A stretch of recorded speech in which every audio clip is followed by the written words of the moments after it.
பிரான்சின் எதிர்க்கட்சி தலைவரும் நேஷனல் ராலி கட்சியின் முக்கிய தலைவருமான லீபன் ஒரு பெண்.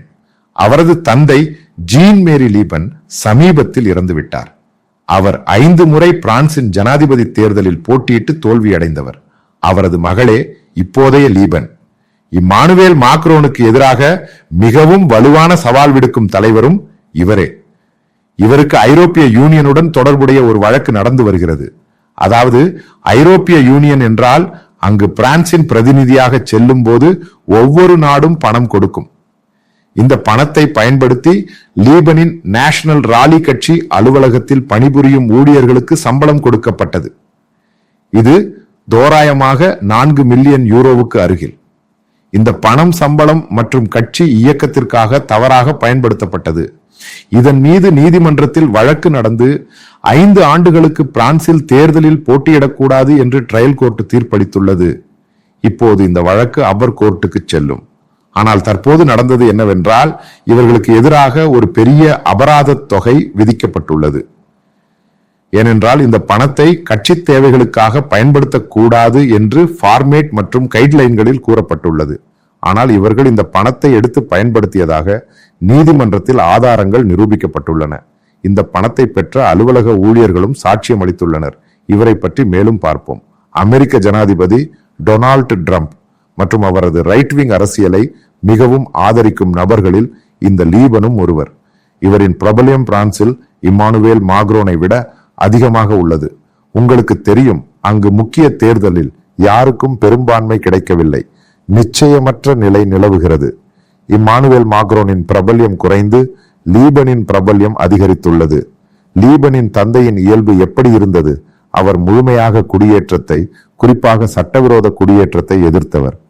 அவரது ரைட் விங் நேஷனல் பார்ட்டி என்று அழைக்கப்படும் அரசியல் கட்சியின் நிறுவனர் இந்த ஜீன் மேரி லீபன் தான், அதாவது இவரது தந்தை. அவர் இறந்த பிறகு இவரே அதன் பொறுப்பை ஏற்றார்.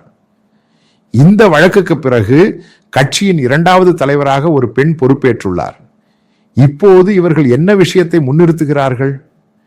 லீபனின் முழக்கம் என்னவென்றால், பிரான்சுக்கு வரும் முஸ்லிம் குடியேறிகளை விரைவாக கட்டுப்படுத்தி ஐரோப்பிய யூனியனில் மாற்றங்கள் செய்து அவர்களை திருப்பி அனுப்ப வேண்டும்.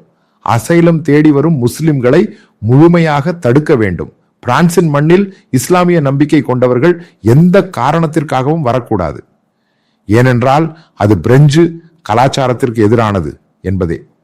இவர்களின் 2வது கோரிக்கை என்னவென்றால், பிரான்சில் குடிமக்களாக இருக்கும் அரபு நாட்டு முஸ்லிம்களையும் திருப்பி அனுப்ப வேண்டும்.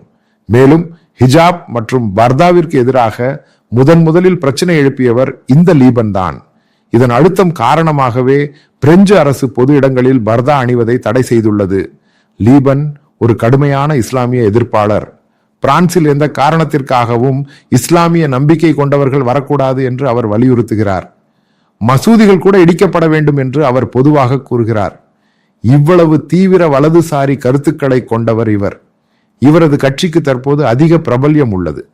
கணக்கெடுப்புகளின்படி மத்திய கட்சிகளை விட இவருக்கு ஜனாதிபதியாகும் வாய்ப்பு அதிகம். ஆனால் இவருக்கு தேர்தலில் போட்டியிட தடை விதிக்கப்பட்டுள்ளது. இந்த வழக்கு உயர் நீதிமன்றத்தில் முடிவுக்கு வரும் வரை இது நிலைக்கும். இந்த தீர்ப்புக்கு எதிராக பிரான்சில் சமூக ஊடகங்களில் கடும் எதிர்ப்பு நடந்து வருகிறது. ஏனென்றால் இது மாக்ரோனின் ஆதரவாளர்களால் திட்டமிடப்பட்டது என்று குற்றம் சாட்டப்படுகிறது. மாக்ரோன் ஒரு மத்தியவாதி, லீபன் போன்ற கடுமையான வலதுசாரி அல்ல. இவரை எலோன் மஸ்க் மற்றும் ரிப்பப்ளிகன் கட்சி ஆதரிக்கின்றன. இந்த அரசியல் கட்சிக்கு எலோன் மஸ்க் நேரடியாக நிதி உதவி செய்கிறார். ஏனென்றால் இவரது கருத்துக்கள் பிரெஞ்சு மக்களிடம் ஒரு பிரெஞ்சு உணர்வை தூண்டுகின்றன. அடிப்படையில் பிரெஞ்சு மக்கள் வலதுசாரிகள் அல்ல. அவர்கள் எப்போதும் மதச்சார்பற்ற முறையில் இருந்துள்ளனர். கத்தோலிக்க தேவாலயங்கள் இருந்தாலும் அவர்களுக்கு கிறிஸ்தவ மத நம்பிக்கை கிடையாது. ஆனால் பிரான்சில் இஸ்லாமிய தீவிரவாதம் அதிகரித்த பிறகு பிரெஞ்சு மக்களிடம் கிறிஸ்தவ நம்பிக்கை அதிகரித்துள்ளது. இது தானாகவே நடந்த ஒரு மாற்றம். இதற்கு காரணம் தீவிரவாதிகள் ஒரு தேவாலயத்திற்குள் நுழைந்து இருவரின் தலையை வெட்டிய சம்பவம். இந்த இஸ்லாமிய தீவிரவாதம் காரணமாக பிரெஞ்சு அரசு இந்த சம்பவத்தை பெரிதாக்கியது. இவை அனைத்தையும் கணக்கில் கொண்டால் பிரான்சில் ஒரு கிறிஸ்தவ வலதுசாரி அரசியல் வலுப்பெறுகிறது என்பதை இந்த தீர்ப்புக்கு பிறகு சமூக ஊடகங்களில் உள்ள எதிர்வினைகள் காட்டுகின்றன. லீபனின் பிரபல்யம் அதிகரித்து வருகிறது. எப்படியாவது இம்மானுவேல் மாக்ரோன் மற்றும் அவரது மத்திய கட்சி முடிவுக்கு வரப்போகிறது. அடுத்து வரும் நபர் ஜோர்டான் என்ற மற்றொரு பெண். அவருக்கும் ஆதரவு அதிகரித்து வருகிறது. பிரான்சில் ஒரு வரலாற்று மாற்றம் நடக்கப் போகிறது. இந்த தீர்ப்பு மட்டுமல்ல, இந்த தீவிர வலதுசாரி அரசியலுக்கு ஒரு சாதகமான நிலை பிரான்சில் உள்ளது. பிரான்சின் எதிர்காலம் என்னவென்றால், அசைலம் தேடி வருவோராக இருந்தாலும் சட்டவிரோத குடியேறிகளாக இருந்தாலும் அங்கு வாழும் இஸ்லாமிய நம்பிக்கை கொண்ட குடிமக்களை வெளியேற்ற வேண்டும் என்ற நிலைப்பாட்டில் இந்த வலதுசாரி கட்சியான நேஷனல் ராலி உள்ளது. ஒரு காலத்தில் பிரான்சு இஸ்லாத்தை ஆதரித்த ஒரு நாடாக இருந்தது. ஆனால் இப்போது இஸ்லாமிய தீவிரவாதம் காரணமாக இந்த கொள்கை மாறிவிட்டது. இந்த வலதுசாரி அரசியல் இப்போது கூறுவது என்னவென்றால், பிரான்சில் இஸ்லாமிய நம்பிக்கை கொண்டவர்கள் எவரும் இருக்கக்கூடாது, அது பிரெஞ்சு கலாச்சாரத்திற்கு எதிரானது என்பதே. இதுதான் இந்த லீபன் மற்றும் அவரது நேஷனல் ராலி கட்சியின் கொள்கை.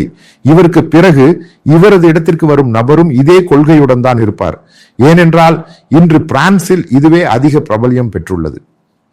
இஸ்லாமிய தீவிரவாதம் என்பது ஆழமாக படிக்க வேண்டிய ஒரு விஷயம்.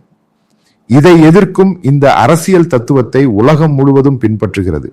இதுதான் இன்று உலகில் பல இடங்களில் நடக்கும் விஷயம்.